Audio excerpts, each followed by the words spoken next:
Well, I've come out on a cold and frosty morning to walk probably the most famous hollow in Wiltshire, and it's at Folly Wood. It's surrounded with history, it's surrounded with mystery, so it is a really interesting hollow. There are lots of other hollows around, hollows such as Howells Lane in Dorset, but this is Wiltshire's own gem as far as hollows go, and it's really, really exciting. So come along with me and we'll have a look and see what it's all about, and I'll explain it as we go along. But it's a good walk to here, and I'll put the routes on the map.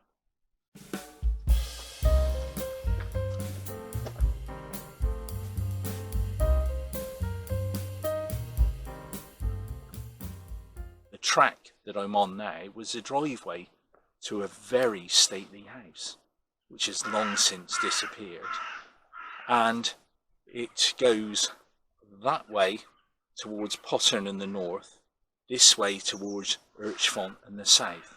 So we'll carry on this track and we'll get to the area where the old house once was, and then go into the hollow, I think.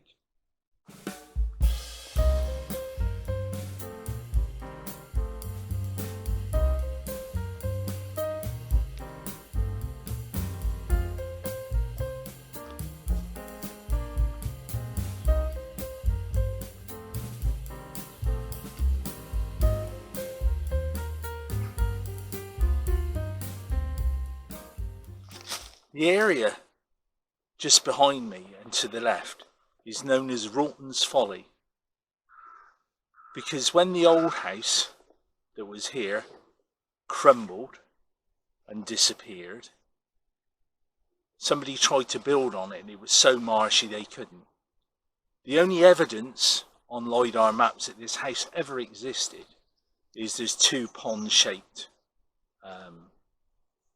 structures on a LiDAR map which show the original fish ponds, which were stocked with carp from a man in Sturt, strangely enough, which isn't too far from here either.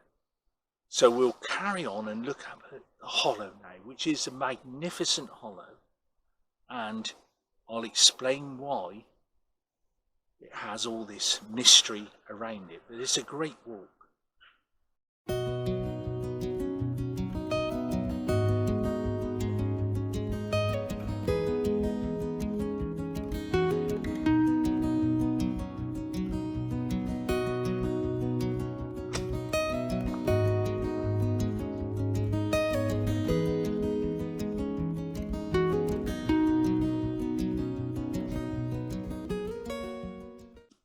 Now in the first part of the hollow, there is a ghost story. Seymour, the man who owned the house down the bottom, came charging down here in his horse and carriage after a heavy drinking spree. He was the High Sheriff of Wiltshire, and he was absolutely out of control and came thrashing down this hollow here, and the coach overturned and he was killed, broke his neck. So there is a rumour here that you can hear the carriage at various times, and that there's a headless horseman that haunts this area. So incredible stories about the place. So we've got a ghost story already.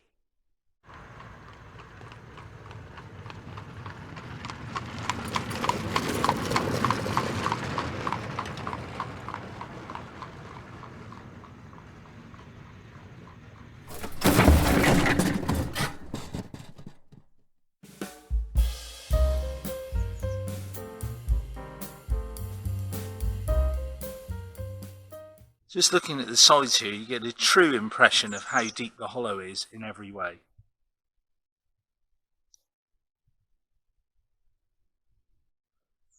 Looking up at those wonderful tree roots, staging their way down the sheer sand banks. Really incredible. Just behind me here is what is known as the Holy Man's Cave. But it's in fact not a Holy Man's Cave at all. There's several rumours around this. And the first rumour is that it was a thing called Quab's Hole, and that a man lived on the other side of it and the entrance was open, and it goes for some distance in there. And then he died, and he was a poacher. The other rumour is that the Giddings brothers, one of them may have lived in there at that time, but I'm going to go for the poacher, I think. There is another rumour that it might actually link to the cellars. So we'll go and have a look and see what it's all about, I think. Just have a look at the cave a minute.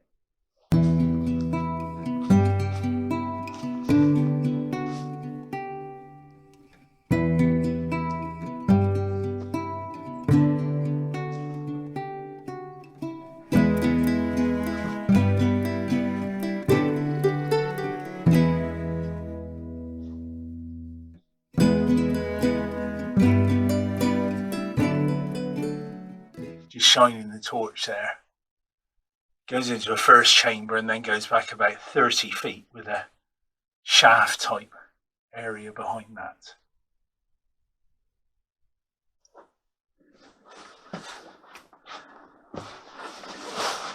Well, I've brought a torch with me, and you can see it goes on down in there for some distance.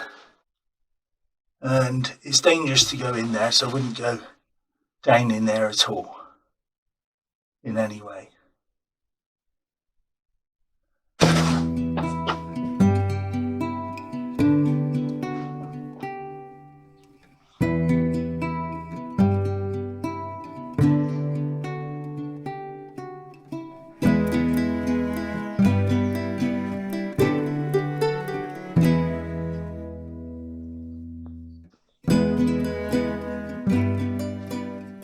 We're now at the top of the hollow.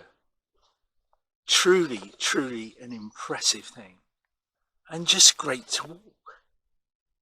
And it puts you at one with the environment, but it's a magnificent place and shrouded with ghost stories and all weird things. And I think a lot of those, that the locals became afraid of the place when the old house went into ruin. And it was built about 1759, and then various bits happened, and it just fell to nothing.